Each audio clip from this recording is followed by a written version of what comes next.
Hello everyone, welcome to Aditya classes. चलो यार, देखो हम लोग अपने नॉमेनक्लेचर वाले टॉपिक में अपने डिस्कशन को कैरी फॉरवर्ड करते हैं और आगे को हम लोग क्या करते हैं, कैरी फॉरवर्ड करते हैं। ठीक है, चलो देखना। और एक चीज़ देखो, क्लास चालू करने के पहले एक चीज़ बातें जो मैं आप लोगों के साथ शेयर करना चाहता हूँ, समझाना चाहता हूँ। बोर्ड्स एग्ज़ाम्स में ज़्यादा दिन का समय है नहीं, तो मुश्किल से 1 मंथ रह गया है। ठीक है, 1 सवा 1 महीना कुछ रह गया है। सीरियस थोड़ा हो जाओ यार। साल भर नहीं पढ़े तो ठीक है, लास्ट के 1 महीने पढ़ के कुछ हो नहीं जाएगा। कुछ ऐसा नहीं होने वाला है कि तुम 90% से ऊपर चले जाओगे अगर साल भर नहीं पढ़े हो तो। लेकिन हाँ, फेल भी नहीं करोगे, इसकी गारंटी है। ठीक है, कम से कम अब इतना सीरियस हो जाओ कि कुछ नहीं, 1 महीना ही पढ़ना है यही समझ के पढ़ लो। ठीक है, क्योंकि ये 1 महीना पढ़ोगे, पेपर ख़त्म होगा, फिर 2-3 महीने का रेस्ट है बिल्कुल, क्योंकि 11th क्लास का सेशन मई जून से स्टार्ट होता है। तो बिल्कुल 2-3 महीने आराम से रेस्ट करना है। यही समझ के 1-1.5 महीने कस के जी जान लगा दो, जो है पढ़ लो। ठीक है, क्योंकि आज जो देखें हम क्लास के अंदर, बहुत बुरी हालत है। मतलब बच्चों की बहुत बुरी हालत, कोई सीरियस नहीं है पेपर को लेके। अपना एग्ज़ाम में आ जाएगा तो कैसे लिखेंगे, किसी को कोई मतलब नहीं है। ठीक है, तो इस बात को आप लोग सब लोग यूट्यूब पे जो भी देख रहे हैं वो भी ध्यान रखें। ठीक है, इन सारी चीज़ों को। चलो देखो यार, टीचर्स का काम होता है समझाना, इंस्ट्रक्शन देना। ठीक है, वो एग्ज़ाम्स हम लोग भी दे के आए हैं, इसलिए वो इंस्ट्रक्शन देते हैं कि कैसे पढ़ना है, क्या पढ़ना है। पढ़ना तो सब कुछ है, कुछ भी छोड़ के नहीं जाना है, पढ़ा भी सब कुछ रहे हैं, पर कम से कम जो पढ़ा रहे वो तो सुनो सही से। उस वक्त तो शांति रखो, क्योंकि एक बार पढ़ लो तो शायद दिमाग में फिट हो जाएगा वो चीज़। ठीक है, घर में जो क्वेश्चन दे रहे हैं वो प्रैक्टिस कर लोगे तो उसके बाद उससे ज़्यादा कुछ ज़रूरत नहीं पड़ता है। PYQ बनाओ यार। ये समय, जिस समय PYQ बनाने का, उस समय लड़के भी अपना कोर्स नहीं निपटा है उनको। कार्बन एंड इट्स कंपाउंड वो पहले क्लास में उनकी पढ़ाई हो चुकी है, लेकिन ड्यू टू अनकंसियसनेस, ठीक है, अनसिंसियरिटी, वो लोग भूले हुए हैं, सब कुछ भूले पड़े हैं। नाम लिखने नहीं आ रहा यार नॉमेनक्लेचर में सबको। क्या क्या एक्सपेक्ट करते हो 10th के बोर्ड के स्टूडेंट से। ठीक है, चलो देखो, होमोलोगस सीरीज क्या होता है। A group of organic compounds containing a particular functional group is termed as homologous series. जब ऑर्गेनिक कंपाउंड्स में कुछ पर्टिकुलर फंक्शनल ग्रुप्स, जिन ऑर्गेनिक कंपाउंड्स में पर्टिकुलर फंक्शनल ग्रुप्स कंटेन होता है, रहता है, उसको क्या कहते हैं, होमोलोगस सीरीज कहते हैं, या होमोलोगस ग्रुप भी बोला जाता है। ठीक है, जैसे जैसे हम लोग तो पीछे नेमिंग करके आ चुके हैं ना। अगर हम लोग बात करें कि देखो भैया, ऐसा है कि इस कंपाउंड का नाम बता दो, इस कंपाउंड का नाम बता दो, तो भाई हम लोग तो नंबरिंग कर देंगे, उसमें क्या बात है। 1 2 3 4, और हम लोग बोलेंगे ये सर है, ये 2 ब्यूटानोल है, बोल देंगे ऐसा। ये क्या है, 2 ब्यूटानोल है। तो ये एक पहली बात, तो ये एक ऑर्गेनिक कंपाउंड है। और इस ऑर्गेनिक कंपाउंड में कौन सा फंक्शनल ग्रुप प्रेजेंट है, बताना जरा। कौन सा फंक्शनल ग्रुप प्रेजेंट है इस ऑर्गेनिक कंपाउंड में, देखो ये OH प्रेजेंट है, अल्कोहल प्रेजेंट है। तो ये ऑर्गेनिक कंपाउंड तो है ही, लेकिन उसके साथ कोई एक पर्टिकुलर फंक्शनल ग्रुप भी प्रेजेंट है। तो ऐसे कंपाउंड को होमोलोगस ग्रुप या होमोलोगस सीरीज कहते हैं। क्लियर है। तो नंबर ऑफ होमोलोगस सीरीज जो मिला देते हैं, तो जो लोग होमोलोगस सीरीज, जो भी मेंबर होमोलोगस सीरीज के अंदर आते हैं, उनको क्या कहते हैं, होमोलीग। क्या उनको पढ़ते हैं, होमोलीग। तो जैसे ये होमोलोगस सीरीज में है, इसको होमोलोगस सीरीज कह सकते हैं, बिल्कुल कह सकते हैं। सिमिलरली अगर हम लोग बात करें कि क्या इसको होमोलोगस सीरीज कह सकते हैं, तो इसका नाम तो पहले लिख दो, तब तुम डिसाइड करें होमोलोगस सीरीज है कि नहीं है। तो नाम लिख देंगे कि 2 क्लोरोप्रोपेन। ठीक है, 2 क्लोरोप्रोपेन। तो ये एक ऑर्गेनिक कंपाउंड तो है ही, लेकिन इस ऑर्गेनिक कंपाउंड के साथ साथ इसमें क्या है, एक पर्टिकुलर फंक्शनल ग्रुप भी प्रेजेंट है। कौन सा फंक्शनल ग्रुप है, बता चुके हैं, हैलोजन। कौन सा फंक्शनल ग्रुप है, हैलोजन है। तो हैलोजन प्रेजेंट है, इसीलिए ये भी होमोलोगस सीरीज कहलाएगा। क्लियर है। सिमिलरली अगर हम लोग एक एग्जांपल और देख लें, नाम जरा लिखना, बताना क्या होगा। तो नाम लिखना आता है, ये रहा चेन। नंबरिंग किधर से भी कर दो, क्या फ़र्क पड़ता है, दोनों तरफ से फंक्शनल ग्रुप सेम पोजीशन पे ही प्रेजेंट है। नंबरिंग कर दो जरा। सॉरी नेमिंग कर दो। तो ये क्या दिख रहा है, ये बीच में कीटोन है, बीच में है COO कीटोन होता है, और कीटोन के लिए क्या यूज़ करते हैं, नॉन। तो क्या लिख देंगे इसको, 3 पेंटानोन, 3 पेंटानोन। तो एक तो ऑर्गेनिक कंपाउंड, और ऑर्गेनिक कंपाउंड के साथ साथ एक फंक्शनल ग्रुप भी प्रेजेंट है, तो ये भी होमोलोगस सीरीज है। तो आई होप यहाँ तक होमोलोगस सीरीज क्या होता है ये तो समझ में सबको आ गया होगा। ठीक है, होमोलोगस सीरीज क्या होता है ये तो सबको समझ में आ गया। तो होमोलोगस सीरीज, और जितने मेंबर, जितने ग्रुप्स इन होमोलोगस सीरीज में आते हैं उनको होमोलीग कहते हैं। क्लियर है, आगे चले। कैरेक्टरिस्टिक्स क्या है होमोलोगस सीरीज का वो देखते हैं। कैरेक्टरिस्टिक क्या है, होमोलोगस सीरीज जो है कुछ पर्टिकुलर कैरेक्टरिस्टिक को शो करता है। जैसे पहला, all the homologous members, all the homologous all the members of a homologous series can be described by a common general formula। homologous series के अंदर जितने मेंबर आएंगे ना उनको एक कॉमन जनरल फार्मूला से हम लोग क्या कर सकते हैं, प्रेजेंट कर सकते हैं, रिप्रेजेंट कर सकते हैं। जैसे एल्केन्स, एल्कीन्स और अल्काइंस। अगर बात करें एल्केन्स, एल्कीन्स और अल्काइंस का, तो सबका कॉमन जनरल फार्मूला है। एल्केन के लिए बात करें, एल्कीन के लिए बात करें, या फिर एल्काइन के लिए बात करें, और इसके अलावा एक और है एल्काइल जो ब्रांच होता है उसके लिए भी। ठीक है, किन्हीं के लिए भी बात कर दें अगर, तो सबके लिए क्या है, एक general formula, we have a general formula for all of these. एक क्या है इन सब के लिए, एक जनरल फार्मूला है। जनरल फार्मूला यानी उस फार्मूला पे रखो और हमको उसका कंपाउंड मिल जाएगा। जैसे एल्केन के लिए अगर बात करें तो जनरल फार्मूला होता है CnH2n+2। ठीक है, एल्कीन के लिए बात करें CnH2n, एल्काइन के लिए बात करें CnH2n-2, और एल्काइल के लिए बात करें CnH2n C3H7+1। ये तो ये चीज़ है, ये चीज़ है, ये चीज़ याद रखना पड़ेगा। कुछ चीज़ अगर कह रहे हैं याद रखने तो याद रखना होगा फिर वो चीज़ यार, सब लोग याद रखा है, हम लोग भी जब पढ़ रहे थे तो याद रखना था, याद रखें, याद किए बैठ बैठ के भाई, रटे हैं सुबह सुबह उठ उठ के।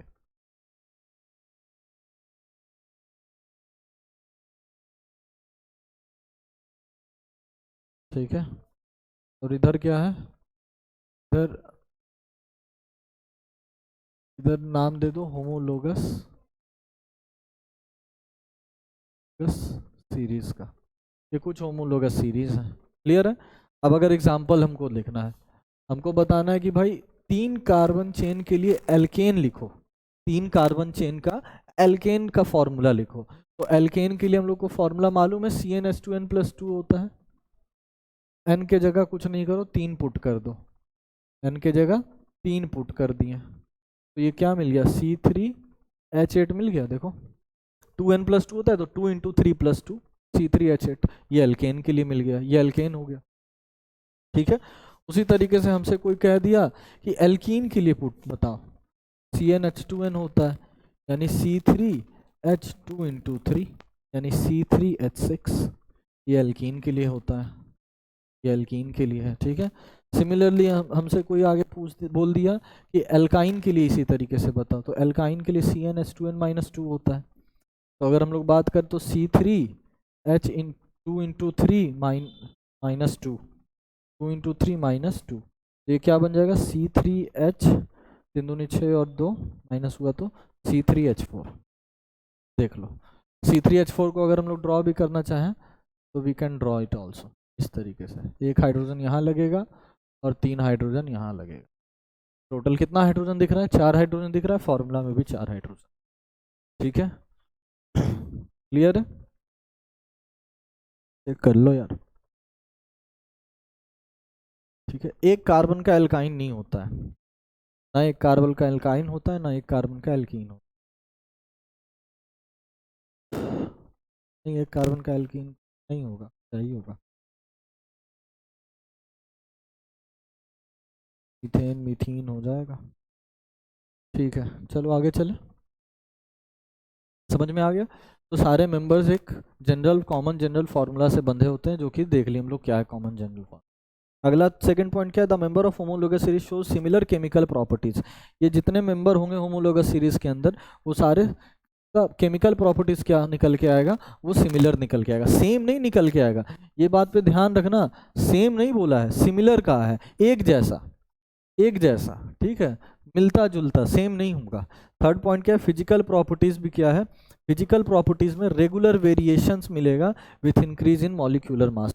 मॉलिक्यूलर मास जैसे जैसे बढ़ाएंगे, मॉलिक्यूलर मास जैसे जैसे उस कंपाउंड का बढ़ाते चले जाएंगे, उसके फिजिकल प्रॉपर्टी में सिग्निफिकेंट चेंज मिलना चालू हो जाएगा, ठीक ठाक चेंज फिजिकल प्रॉपर्टी में मिलने लगेगा। क्लियर है? फिजिकल प्रॉपर्टी मतलब उसका मेल्टिंग पॉइंट, उसका बॉइलिंग पॉइंट, ये सब सिग्निफिकेंटली चेंज करेगा। ठीक है, मीथेन का अलग होता है, इसी तरीके से बात करें, अगर मीथेन का अलग होता है तो इथेन का अलग हो जाता है melting point. Chemical property similar ही होगा लेकिन फिजिकल प्रॉपर्टी बिल्कुल चेंज कर जाता है। ठीक है, क्लियर है? How physical property change in, अब देखो फिजिकल प्रॉपर्टी अगर चेंज करता है तो कैसे चेंज करता है। ठीक है, पहला पॉइंट क्या है, variation in melting and boiling point. Compound का जो अगर कंपाउंड चेंज हो गया तो उसका मेल्टिंग पॉइंट बदल जाता है, मेल्टिंग पॉइंट चेंज कर जाता है, और बॉइलिंग पॉइंट भी चेंज कर जाता है। मेल्टिंग पॉइंट चेंज कर जाता है और बॉइलिंग पॉइंट भी चेंज कर जाता है। ठीक है, क्लियर है?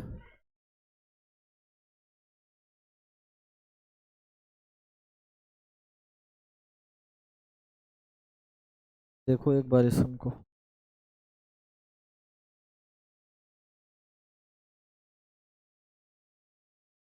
आइसोमर्स बच रहा है एक पॉइंट, आइसोमर्स करा लेंगे।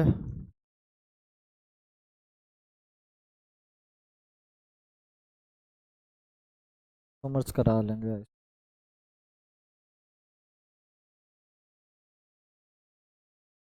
ठीक है, समझ में आ गया ये पॉइंट। अगला पॉइंट देखो, अगला पॉइंट क्या है,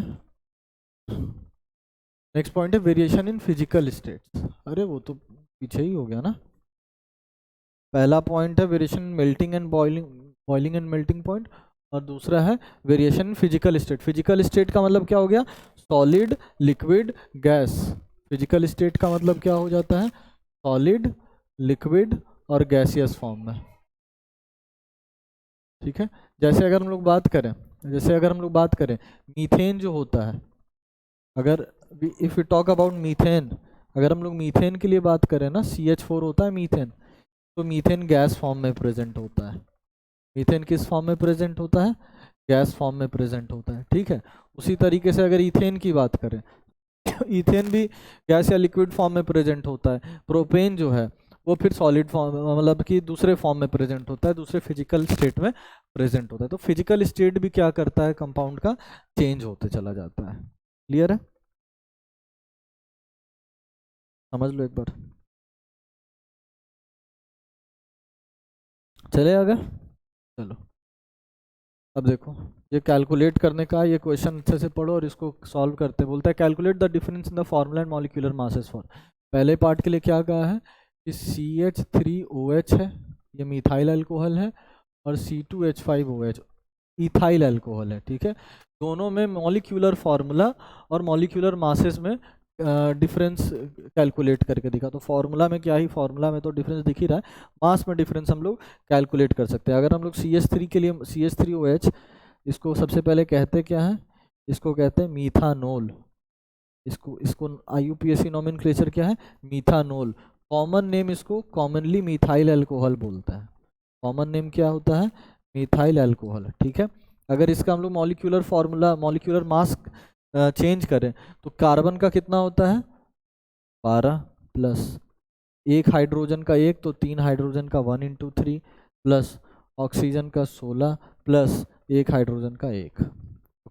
जोड़ लो इसको, 12 + 3 + 16 और 17 20 कर दें, मतलब 17 हो गया, 17 3 20 और 12 32, 32 unit, 32 unit. Atomic mass unit कहते हैं, AMU से करते हैं, लेकिन ठीक है चलो 32 यूनिट। तो ये मीथानोल का हो गया, यानी CH3OH का हो गया।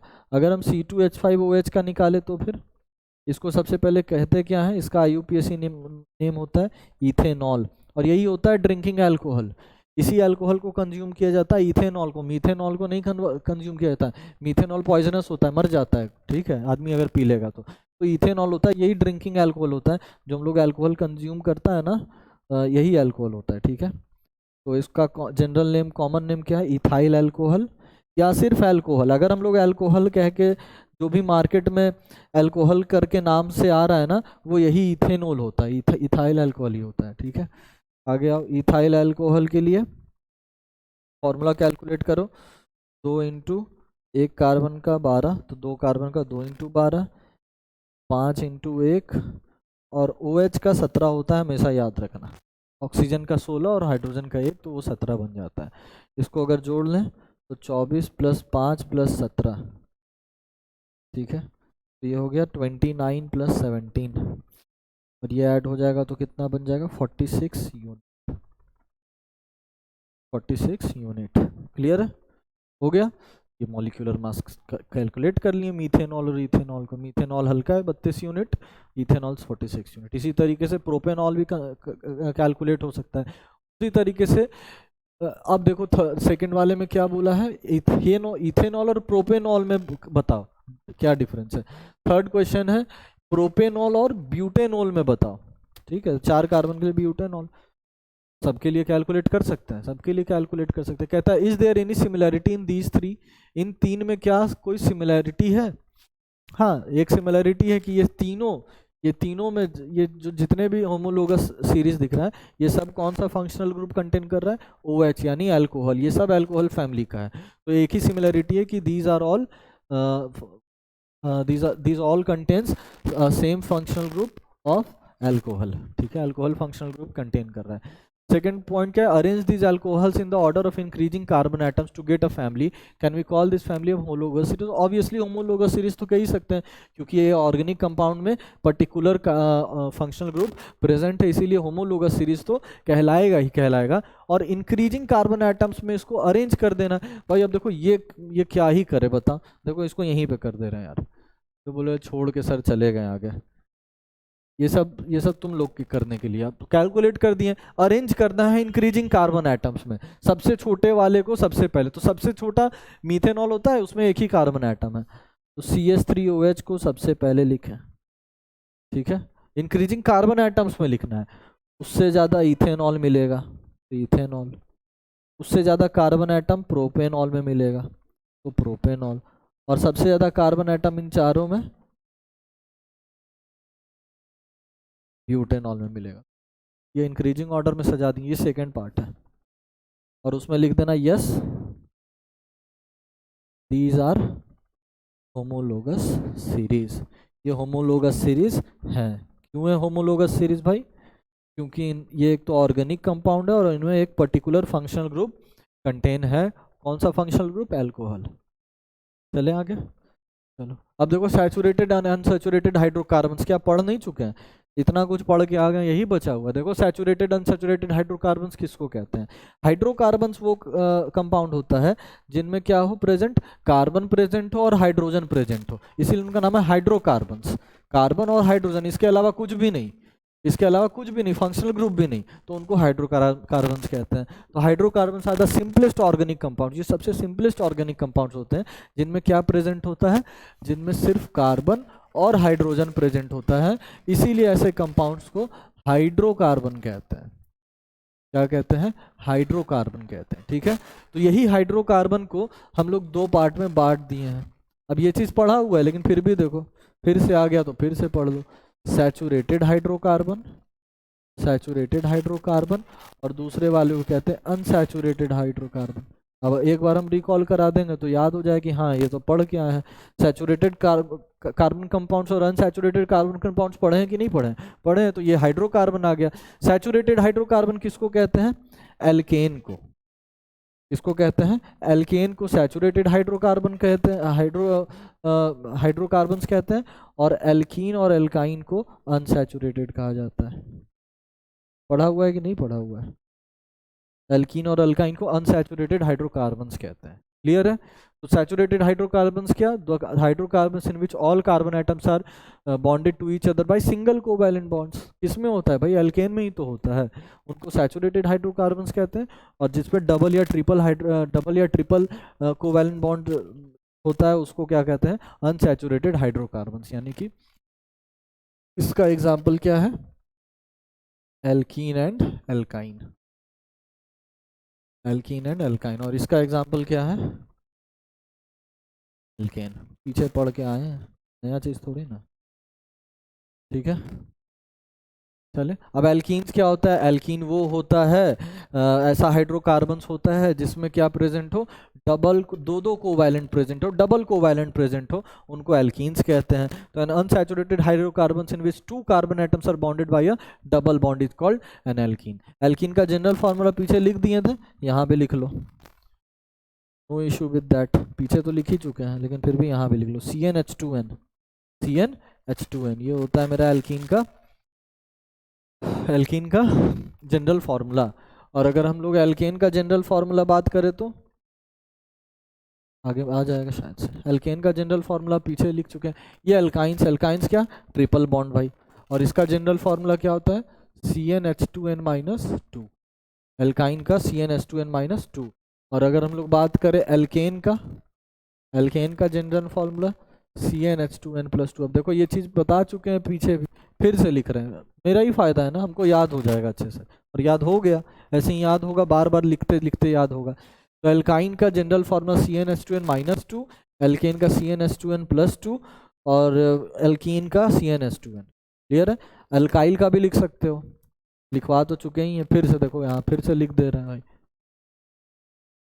तो फिर से लिख लो,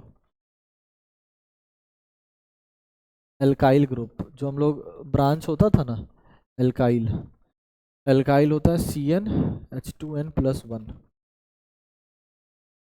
चले आगे, तो ये देख लो, ये सैचुरेटेड कार्बन कंपाउंड्स और अनसैचुरेटेड कार्बन कंपाउंड्स के बीच का डिफरेंस है। देख लो एक बार, दोनों के बीच क्या डिफरेंस है वो पढ़ लो और इसको नोट कर लेना, और यहीं अपना छुट्टी हो जाएगा क्लास का। पहला पॉइंट क्या है कि इनको जो सैचुरेटेड कार्बन कंपाउंड्स होता है उनको कैसे रिप्रेजेंट करते हैं, CnH2n+2।